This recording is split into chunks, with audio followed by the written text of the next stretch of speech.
Hi everybody, this is Boog Reviews, and today I'm going to be doing a review on the brand new Neca Ultimate TMNT Universal Monsters Walmart exclusive Shredder as Dracula figure. So before we take a look at Shredder as Dracula, let's go ahead and take a look at all of the accessories that he comes with. So first up, he comes with these two dead rats, and these are just recasts from the previous ones. I don't think the paint on them has changed at all. This is the previous black one, and this is the previous brown one. I guess the color's a little bit darker on the brown one on this Walmart exclusive version, but I think the paint looks exactly the same on the black one. Up next, he comes with his turtle candle, and I think this actually looks a lot better than the previous version. I still don't like this black mark on the shell. The previous one had a black mark on its shell too, but I think the wash and just the paint on the skin and the face of this turtle looks a lot better than the previous version. You can see the concentrated black paint that they put on the front right leg right there, as well as on the face. So yeah, I think the paint is better on this one, on this new one. Up next, he comes with this turtle skull. I couldn't find my turtle skull, the first version, to compare this one to, but I think it looks like it's the same to me. Up next, he comes with this jug. I couldn't find my previous version's jug either, but I still think it's painted pretty nicely. The rope has a nice wash to it that brings the detailing out pretty nicely. Up next, he comes with a set of open hands. Up next, he comes with a set of fisted hands. Up next, he comes with accessory holding hands and his spear. And I think this spear looks better than the original version. The colors are slightly darker. I think that's due to there being a heavier dark wash over top of the wood right here. But I just like the way that looks better than this one. So you can see the slight differences in color there. Up next, he comes with his bat-looking helmet. And man, it's crazy what a difference the paint on this makes. I think this version looks so much better than the regular. The gold detailing just really pops on this. And the skin on this one is still black, but it has blue shading around the eyes. And for some reason, I actually like that better than the red shading on this one. I don't know, I think the blue shading with the white pupils there, that just looks so much cooler than the red one. Up next, he comes with the alternate helmeted head sculpt, and again, this looks really good. The gold detailing looks very nice, and this time the skin tone on this one is done in blue with some white shading around his eyes right there. And comparing it to the first version, yeah, I think this one just looks so much cooler than this one. I absolutely hated the skin tone on this original version, and this version actually fixes that.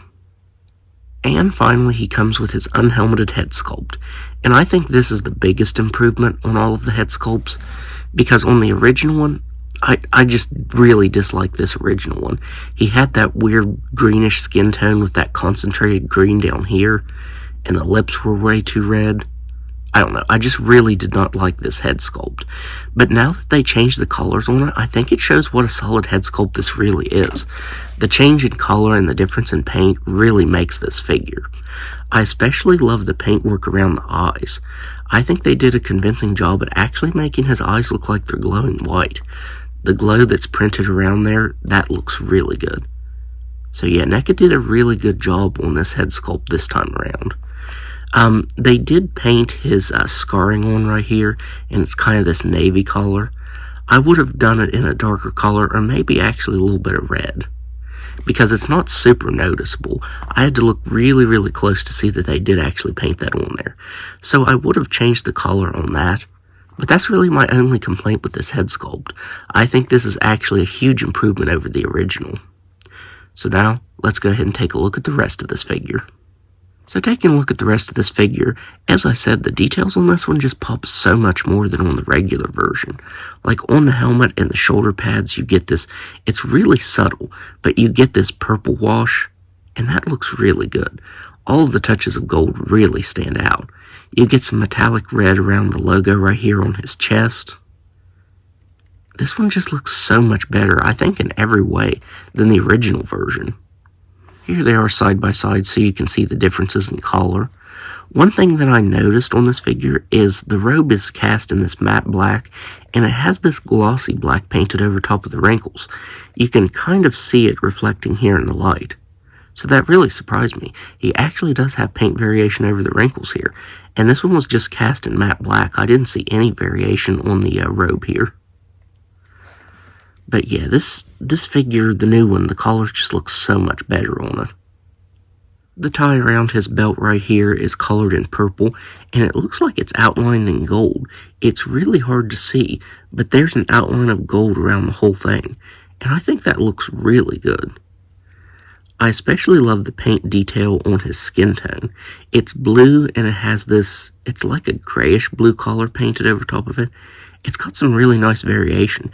It brings the slight texturing on his skin out really well. That just looks really good. It brings the detailing out really well, like on the inside of his palm right there where they sculpted, as well as the back of his hand.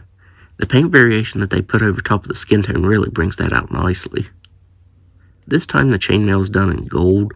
I feel like the left side is done a little bit better than the right side. The right side isn't as vibrant as the left.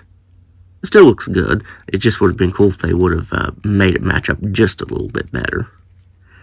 The boots this time around are done in purple with gold. Man, that just looks really good. The cape on this one looks really nice. Mine was torn at the bottom. It had some tears. And on this one, it doesn't. This one also doesn't use the two-tone collar.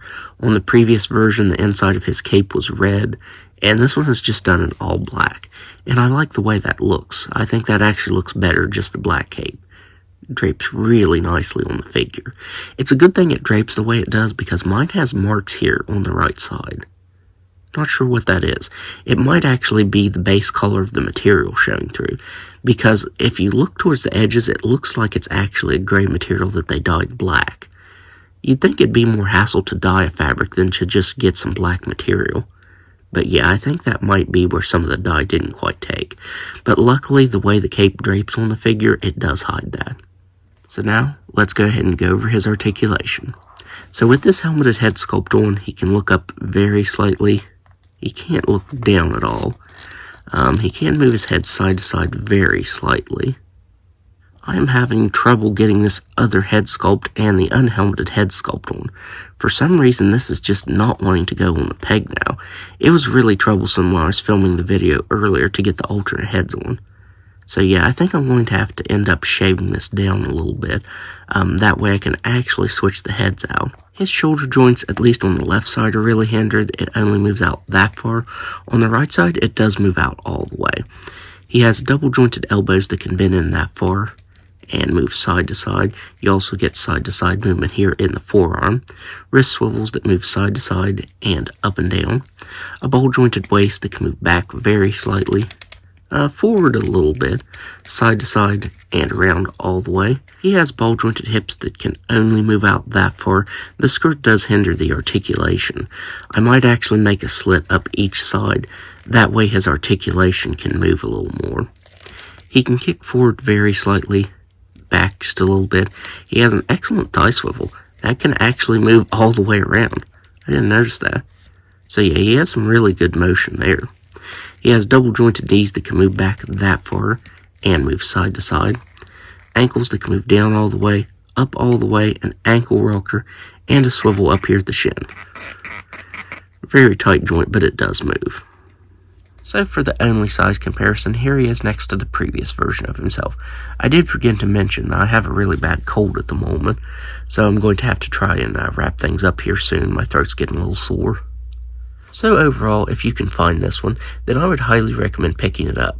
I wasn't fond of the regular version, but now that I see this one, I think it came down to the paint.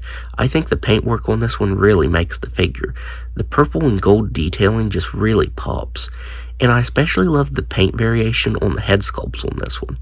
You know, the bluish skin tone just looks really cool in this Dracula shredder. I hated that weird, like, greenish color that they used on the previous one. So yeah, I think this is definitely my favorite version of these shredders.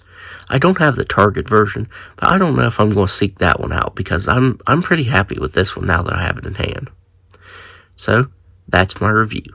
If you like this review, be sure to hit the like button and subscribe to my channel. Thanks for watching.